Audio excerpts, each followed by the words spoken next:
Miami Heat Nation. Hello, guys. My name is Trent, and on this channel, we are going to be covering the Miami Heat for the rest of the season. So, if y'all want to stay updated with all the Miami Heat news, this is the perfect channel for y'all. So, make sure you drop that sub and turn on post notifications.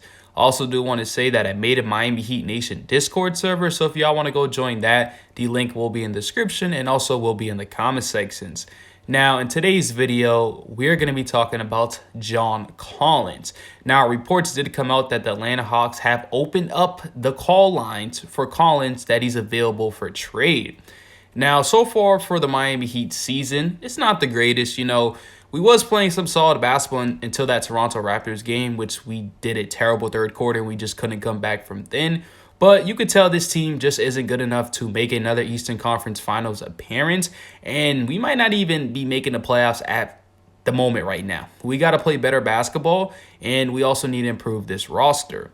Now, John Collins was an option during the offseason if we didn't land a Bradley Beal or a Donovan Mitchell or a Kyrie Irving. He was always like the last option, but now that he's available for trade, I honestly think this is a perfect time for Pat Riley to call the Atlanta Hawks.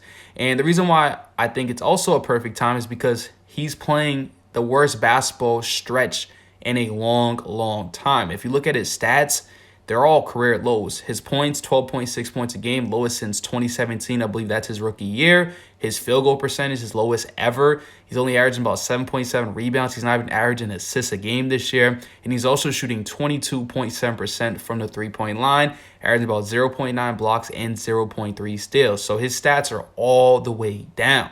I do want to say that he did sign a 5-year, $125 million deal to stay with the Atlanta Hawks. So he's making about $25 million per year. That's his salary. Now, that's a ton of money that the Heat have to take in. But if the Heat want to win an NBA championship and want to be competitive, you have to make moves like this.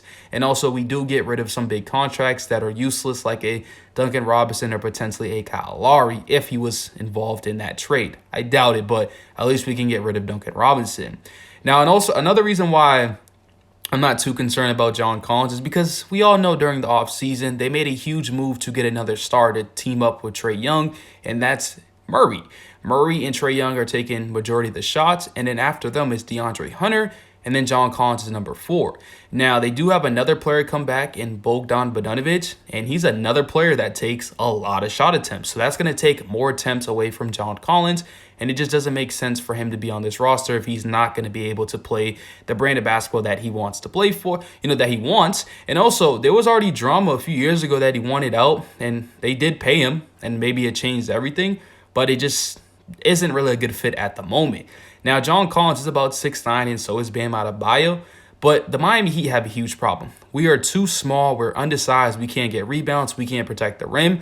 And adding John Collins can help that just a little bit because that's all we need at the moment. Like, we need help getting rebounds. I love Caleb Martin, but he's just too small. And then off our bench, we're relying on Jovic, who is a rookie, Yurt-Seven, who's going to be out for a while, washed up Dwayne Dedmon. So we don't really have much height on this team. And adding a scorer big like John Collins, who could space out the floor, who also could be a lob threat and also could be another scoring option on this team, would help this a lot. Like I said, for Atlanta Hawks, they already have a bunch of scoring options. On this team, we really don't. Bam Adebayo is one, Tyler Herro's two. Jimmy Butler scores when he wants to, but isn't really aggressive during the regular season. So John Collins is going to have plenty of opportunity to shine with this team, and I'm all for it.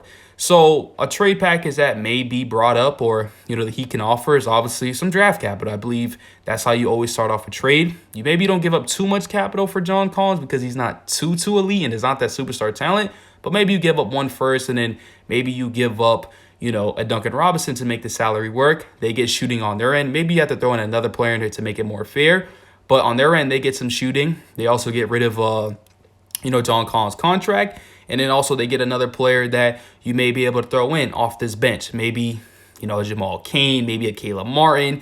One of those, it'll make sense for them. They get more wing depth, they get shooting, and we get something that we need desperately and rim protecting. And he's not the greatest rim protector, but it's another big body on this team. And Bam Adebayo can also be helped with on the defense end because him and Jimmy are the two best defenders on this team, and we desperately need help at the moment. And then when this team is fully healthy with Victor Oladipo coming back and Yurt-Seven and, Jovic just getting his feet under the water, this team will be pretty solid going into the end of the season. So Miami Heat fans, you guys let me in the comment sections. How do you feel about this? Are you willing to trade some assets, like some draft picks, for John Collins to improve this team now? Or do you kind of just wait it out and see where this team can do with the roster that they currently have at the moment?